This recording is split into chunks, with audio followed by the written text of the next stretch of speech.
मेरे गोपालपुर के साथियों, इस चुनाव में आप सबसे उम्मीद है, अपील है और निवेदन है कि गोपालपुर विधानसभा जिस काम के लिए जानी जाती है, गोपालपुर विधानसभा के बारे में आज से नहीं, जब मैं इलाहाबाद विश्वविद्यालय में पढ़ता था, यहाँ के हजारों नौजवान हमारे साथ पढ़ा करते थे। मैंने उस समय से इस विधानसभा के लोगों के दिलों में जो श्रद्धेय नेताजी के लिए सम्मान रहा, जो आदरणीय अखिलेश यादव जी के लिए सम्मान रहा, जो साइकिल किसान के लिए सम्मान रहा, उसके बारे में मैं इलाहाबाद विश्वविद्यालय के समय से ही मेरे गोपालपुर के लोगों आपके बारे में सुनता रहा।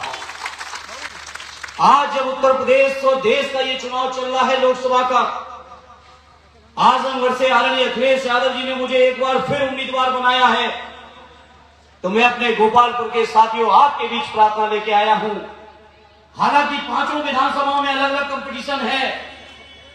पिछले दौरे पे आए थे तो आदरणीय गुड्डू जमाली साहब, एमएलसी साहब कह रहे थे कि चारों विधानसभाएं जितनी जीतेंगे उतने से अकेले मुबारकपुर को जिताएंगे। लेकिन हम चाहते हैं कि आदरणीय गुड्डू जमाली जी जो कह रहे हैं, मुबारकपुर से एक भी वोट गोपालपुर का कम न रह जाए, ये हमारी आपसे प्रार्थना है। बताओ गोपालपुर वालों, कहीं से कमजोर तो नहीं पड़ने वाले हो।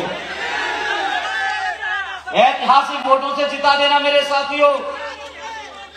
और ये चुनाव इसलिए भी जिताना है आपको क्योंकि ये बीजेपी के लोग जो सोच रहे हैं, पिछले 10 सालों से लगातार झूठ की बुनियाद पर झूठे वादे और झूठे जुमले देकर ये भारतीय जनता पार्टी के लोग जो घमंड में हैं, उनके घमंड को चकनाचूर करने की जिम्मेदारी मेरे गोपालपुर के साथियों आपकी है। साथियों, आप सोचो, लगातार 14 से झूठ चल रहा है।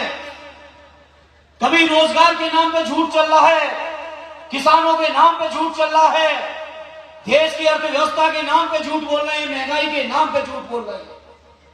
और इस समय क्या जुमला दे रहे हैं कि हम 400 पार करेंगे। तो हमारे भी नेता ने नारा दे दिया है, अखिलेश यादव जी ने, कि भारतीय जनता पार्टी अगली बार 400 हार।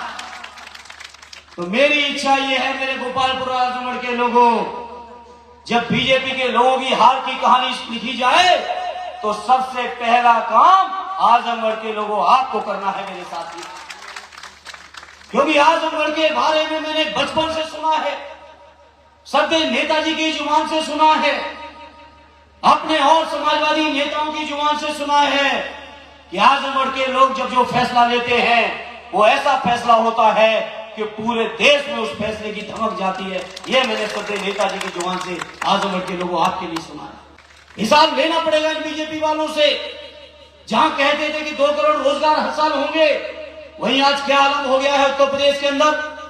मैं समझता हूं 12-13 परीक्षाएं ऐसी हैं जो पिछले 7 साल में जब से बाबा जी मुख्यमंत्री हैं उत्तर प्रदेश के, लगातार उन परीक्षाओं के पेपर लीक करके हमारे नौजवानों को ओवर एज बनाने का काम अगर कोई कर रहा है तो भारतीय जनता पार्टी के लोग कर रहे हैं।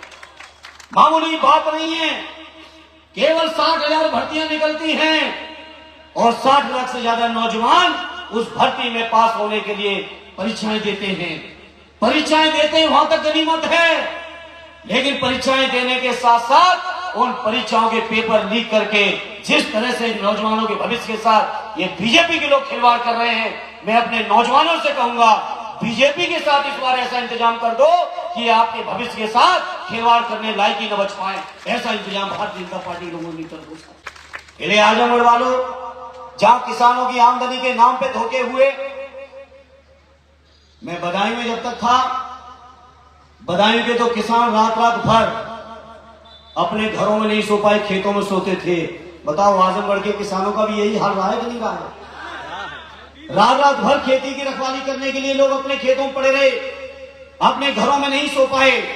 तो बताओ मेरे किसान भाइयों, भारतीय जनता पार्टी वालों से हिसाब किताब बराबर करोगे कि नहीं करोगे साथियों? बताओ मेरे भाइयों, खड़े होगे कि नहीं खड़े होगे बूथों पे मजबूती के साथ? और बताओ आप सक्षम हो इस बात के लिए कि नहीं हो? तो हम आपसे प्रार्थना करेंगे गोपालपुर के लोगों, जिस तरीके का आपका सम्मान रहा है, आपका नाम रहा है, उसी तरीके से आने वाले 25 तारीख तक इतनी मेहनत कर देना, इतनी मेहनत कर देना। पिछले चुनाव में तो समय कम मिल पाया था, कुछ अपने में रूठ गए थे, कुछ षड्यंत्र भी हो रहे थे, कुछ जमाली साहब ने भी हमारा आपका नुकसान कर दिया था। आज वो भी हमारे आपके साथ मजबूती के साथ न केवल खड़े हैं बल्कि चैलेंज दे रहे हैं। समाजवादी पार्टी को इतिहास रचने का भी वो प्रयास कर रहे हैं लगातार आदरणीय जमाली साहब। तो बताओ मेरे गोपालपुर के लोगों, रचोगे इतिहास के नहीं रचोगे इसका? कहीं से निराश तो नहीं होने दोगे? मैं एक बात का यकीन और भरोसा गोपालपुर आजमगढ़ के लोगों आपको दिलाता हूं, जिस तरीके से श्रद्धेय नेताजी ने आजमगढ़ के लोगों को माना समझा, जिस परंपरा को आगे अखिलेश यादव जी ने आगे बढ़ाया, मैं आपसे यकीन और भरोसा दिलाता हूं श्रद्धेय नेताजी के बनाए हुए रास्ते पर चलते हुए आजमगढ़ के लोगों आपकी सेवा में, आपके मान में, आपके सम्मान में और आपके स्वाभिमान में किसी तरह की कोई कमी नहीं आने दूंगा। ये मैं आप सभी को यकीन और भरोसा दिलाना चाहता हूं। साथ ही वो ये भी भरोसा दिलाना चाहता हूं, चाहे नौजवानों की, किसानों की, बुनकरों की, व्यापारियों की, गरीबों की, मजलूमों की, हमारे बेरोजगार लोग ज्ञापन दे रहे हैं इनकी, समाज के पिछड़े वर्ग के लोगों की, समाज के दबे कुचले शोषित पीड़ित, चाहे पिछड़े हों, दलित हों, हमारे माइनॉरिटी के लोग हों, आदिवासी हों या बेरोजगार हों, नौजवान हों, किसान हों, मजदूर हों, चाहे हमारे शिक्षा मित्र हों, चाहे हमारे रोजगार सेवक हों, चाहे हमारी आंगनवाड़ी की हमारी बहनें हों, चाहे हमारे अटेवा से जुड़े कर्मचारी हो जिनको पुरानी पेंशन चाहिए, इस तरीके के जितने मुद्दे हैं हर मुद्दे पर बहुत ईमानदारी से लड़ा हूं और आने वाले समय में जब आजमगढ़ के लोगों की ताकत जुड़ेगी तो और मजबूती के साथ लड़ने का काम करूंगा। ये मैं आपको भरोसा दिलाता हूं। कोई मामूली इतिहास नहीं है आजमगढ़ का। ये मेरा सौभाग्य है कैसे शानदार क्षेत्र, जिस क्षेत्र का प्रतिनिधित्व श्रद्धेय नेताजी ने किया हो, आज अखिलेश यादव जी ने किया हो, जिस क्षेत्र के अंदर समाजवादी बीज स्वर्गीय राम बच्चन जी ने बोया हो, आदि चंद्र जी से लेकर आदरणीय राम जी तक जैसे बड़े नेताओं ने जिस समाजवादी विचारधारा को लगातार यहाँ पे पुष्पित और परिणमित किया हो, ऐसे शानदार क्षेत्र के लोगों के बीच सेवा का मौका मिलना किसी भी समाजवादी कार्यकर्ता के लिए परम सौभाग्य का विषय है। और इस मौके पर मैं आदरणीय राष्ट्रीय अध्यक्ष जी को, आजमगढ़ के अपने सभी सम्मानित नेताओं को और आप सबको और आजमगढ़ के पूरे जनमानस को इस बात के लिए मैं धन्यवाद देता हूं। ऐसे शानदार क्षेत्र के लिए आप सबने और पार्टी ने एक बार फिर से मुझे चुनकर मुझे बहुत सौभाग्य का मौका दिया है। जहां पार्टी ने और आपने सौभाग्य का मौका दिया है, वहीं मैं इस मौके पर कह सकता हूं हम कहीं ना कहीं जिम्मेदारी भी मेरी बढ़ी है।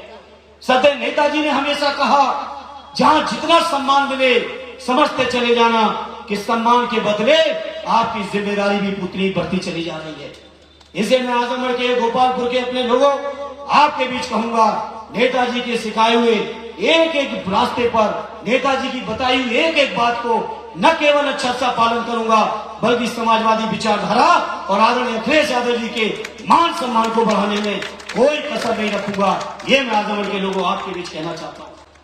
आजमगढ़ के लोगों, ये बीजेपी के पास कोई मुद्दा नहीं है, समाजवादी पार्टी के खिलाफ कहने के लिए कोई मुद्दा नहीं बचा है।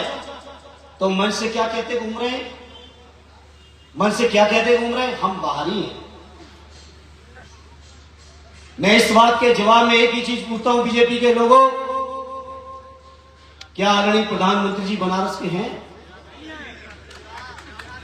ऐसे बीजेपी वालों, हम समाजवादियों की तरफ उंगली उठाने की कोशिश न करो। अगर एक उंगली समाजवादियों की तरफ उठाओगे तो चार चार उंगलियां तुम्हारी तरफ जाने वाली हैं। और क्या कहते हैं, घर नहीं है। मैं समझता हूं शायद गोपालपुर क्षेत्रीय पड़ता है जहां कार्यालय बन रहा है, सदर है, सदर और गोपालपुर की सीमा पर आर्य राष्ट्रीय अध्यक्ष जी घर बनवा रहे हैं। कुछ ही दिनों के अंदर, 2 महीने 3 महीने के अंदर वो घर भी तैयार होगा और उसी घर में रह के आप सबके मान और सम्मान की, आपके स्वाभिमान की, आपके सुख की, आपके दुख की हर लड़ाई को लड़ने का मैं हर संभव प्रयास करूंगा। ये मैं आजमगढ़ के लोगों आपके बीच भरोसा और यकीन दिलाते हुए और एक बार फिर आप सभी का आभार व्यक्त करते हुए, धन्यवाद देते हुए और आपसे अपील करूंगा श्रद्धेय नेताजी के आदरणीय अखिलेश यादव जी के हाथों को मजबूत करने के लिए और एक बार दिल्ली की सरकार को बदलने के लिए अपना चुनाव चिन्ह साइकिल का बटन दबा के मजबूती के साथ, क्योंकि यहाँ कोई जनता के लोग नहीं, कार्यकर्ता साथी केवल बटन दबानी नहीं है, पूरे क्षेत्र की जनता को भी आप ही के मेहनत से आप ही को बटन दबानी भी है। तो मैं उम्मीद करता हूं अपने गोपालपुर के साथी ऐतिहासिक तौर पर सहयोग भी करेंगे, समर्थन भी करेंगे, और मैं समझता हूं गोपालपुर और मुबारकपुर के लोग आपस में कंपटीशन जरूर करेंगे, जिससे कहीं न कहीं समाजवादियों का झंडा और बुलंद होगा। इस उम्मीद और अपील के साथ आप सभी को बारंबार धन्यवाद देते हुए अपनी बात को विराम देता हूं। जय हिंद, जय भारत।